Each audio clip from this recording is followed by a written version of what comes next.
Welcome to The Critique. Today we're looking at a really potent video analysis.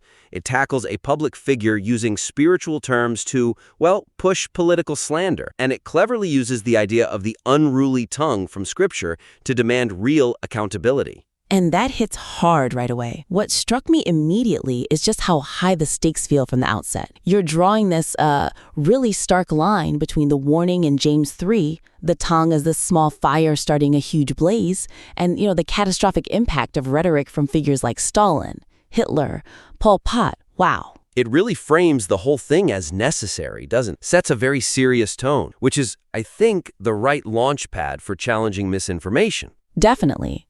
But as strong as that opening is, we did spot a few places where maybe the structure and flow could be tightened up to keep that power consistent. Okay, yeah, let's get into that. So the first major point, the critique's focus seems to jump quite a bit between this very detailed, urgent look at specific slander and then broader theological points. It kind of disrupts the pacing sometimes and maybe dilutes the main call for accountability. Right. You build this really compelling story around the student who was targeted, the one in the green hoodie, and you highlight the real danger involved, mentioning that arrest connected to conspiracy theories, making it clear this is not a Netflix series. That part is sharp, it's urgent. Exactly. That narrative has real momentum. But just as it hits that critical point, the piece pivots quite suddenly into a deep dive, reading and analyzing 1 Timothy 6 and James 3. Now, that scriptural grounding is vital. I get that. But dropping that much exegesis right there, it feels like hitting the brakes. It interrupts the story about Allie Stuckey's points on needing evidence, not just compulsion. Yeah, it pulls you out of the immediate consequences. So the suggestion here is really about resequencing. Think about separating the sharp sort of evidence-based reporting from the deeper spiritual reflection. Okay. Keep that initial expose moving fast. Then maybe use the scriptural analysis as more of a foundational framework, perhaps towards the end, rather than weaving it so tightly into the play-by-play. So maintain the focus during the reporting part. Keep the story about the UVU student, the risk, the direct quotes. Keep that section tight and really connected to the immediate danger. Precisely. Keep that urgent feel. And then take the time for the deeper scriptural look, like that reading of 1 Timothy 6 discussing those obsessed with disputes and thinking godliness is a means of gain. Right. Move that maybe to its own distinct section at the end. You could even frame it, maybe call it something like the eternal weight of words or, something similar. Ah, I see. So the story stays front and center when it needs to, and the theology gets its own dedicated space for impact. That feels cleaner. It allows both parts to breathe and land with full force, Yeah, that makes sense. And focusing on integrity like that actually leads right into our second point, which is about making sure the rhetoric stays consistent with the high standard being set. Exactly. This is about ensuring rhetorical consistency in the pursuit of truth. Basically, to keep the material totally credible, the call for 100% evidence needs to apply across the board. Even when describing opponents. Avoid generalizations that aren't verifiable.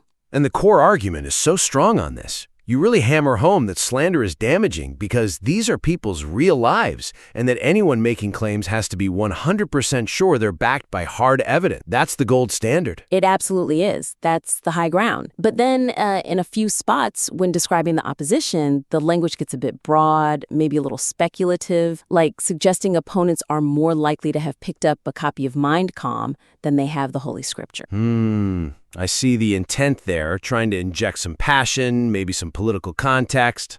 Sure, but does it undermine the core principle? It feels like a broad character attack, maybe improvable, and it kind of clashes with that demand for rigorous evidence you established just moments before. It introduces speculation, right where certainty was demanded. So the risk is it gives critics an easy target, right? It potentially weakens the overall critique. That's the concern. So the suggestion is straightforward. Maybe review and just prune back any statements that paint large groups with a really broad speculative brush. Focus purely on the documented stuff? Exactly. Focus on the specific words, the actions, the actual doctrinal points you're challenging in the figure being critiqued. Let the evidence speak. So, for instance, cut that specific line about Mind Calm versus Scripture. It's vivid, maybe, but ultimately unverifiable and maybe not essential to the core theological argument. Right.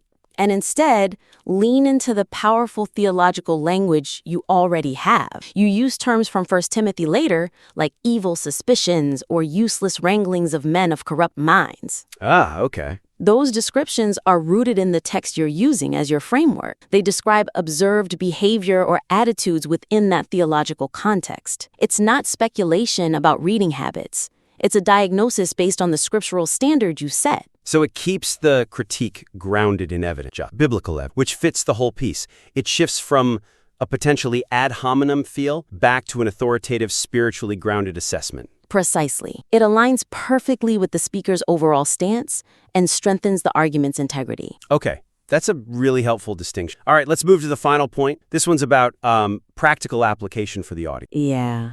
Developing a practical counter strategy to misinformation. The piece offers a really moving spiritual response, prayer, forgiveness, focusing on the gospel. That's vital. Absolutely essential. But the listener, especially someone drawn to this kind of critique, is probably feeling overwhelmed by the sheer volume of, well, noise. Mm-hmm. And the speaker even voices this fatigue, saying something like, I don't have the time and energy to go through and debunk all of these claims. It's relatable. Very relatable. We all feel that. But the solution offered, while spiritually sound, maybe leaves a gap. It doesn't quite give the listener a practical filter for how to engage with the flood of misinformation without burning out. Right.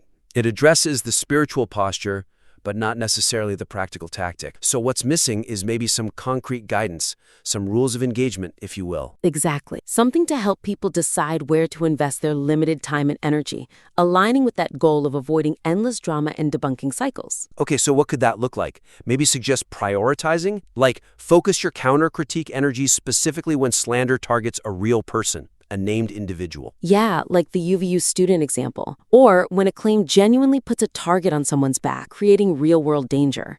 That seems like a clear priority. And conversely, perhaps advise avoiding getting drawn into generalized arguments, those disputes and arguments over words that Scripture itself calls useless wrangling. Right. Give the audience a practical triage system. Help them filter the noise. Engage where harm is specific and demonstrable. Maybe disengage from the more abstract or purely verbal conflicts that just drain energy. That offers a tangible strategy. It validates the feeling of being overwhelmed, but provides a path forward that's both principled and practical. It helps them apply the core message without getting completely bogged down. And it connects back beautifully to the speaker's own point about not having endless time. It says, here's how you focus the time you do have for maximum impact, addressing the most serious harms. Okay, great. So let's quickly recap the main suggestions. First, restructure the piece. Separate the urgent narrative from the deeper sermonizing, maybe moving the detailed scriptural analysis to a dedicated concluding section for greater impact. Second, maintain absolute rhetorical consistency. Remove speculative generalizations about opponents like the Mein Kampf bit and stick strictly to critiquing documented words, actions, and theological points using the scriptural framework itself for evaluation. And third, enhance the practical takeaway for the audience. Add some clear guidelines, a sort of triage system for when and how to engage with misinformation effectively, focusing energy where real harm occurs rather than getting lost in endless disputes. Implement those changes, and this already compelling piece will be even sharper, more credible, and crucially more practically useful for the audience grappling with these issues. We definitely think these adjustments will elevate the work. We strongly encourage you to refine it with these points in mind and send it back our way. Yeah, we'd be very interested to see the next version. Keep up the important work.